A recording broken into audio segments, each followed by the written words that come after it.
भाई दुल्हन की ऐसी एंट्री की सब लोग देखते ही रह गए और मेरे तो लिटरली गूज बम्स आ गए थे। सो आपको पिछले व्लॉगों से तो पता चल ही गया होगा कि मैं कहाँ आ रखी हूँ। सेकंड डे शादी का मेहंदी में खूब सारा डांस करने के बाद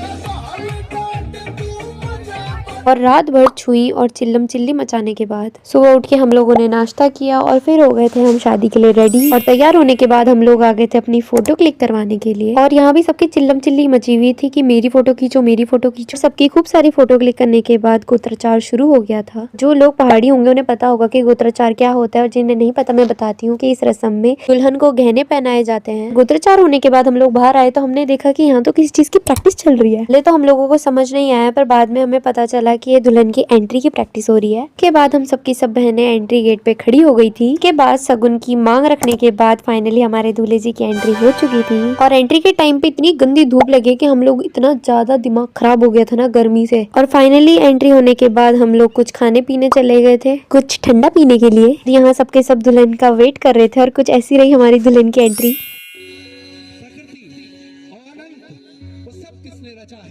सृष्टि ने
और बाकी की बातें मैं आपको अगले व्लॉग में बताऊंगी, तो देखना मत भूलना। By the way, thank you so much for watching. Bye bye.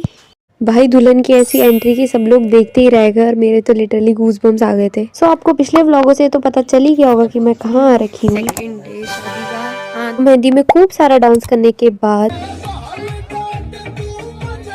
और रात भर छुई और चिल्लम चिल्ली मचाने के बाद सुबह उठ के हम लोगों ने नाश्ता किया और फिर हो गए थे हम शादी के लिए रेडी। और तैयार होने के बाद हम लोग आ गए थे अपनी फोटो क्लिक करवाने के लिए। और यहाँ भी सबकी चिल्लम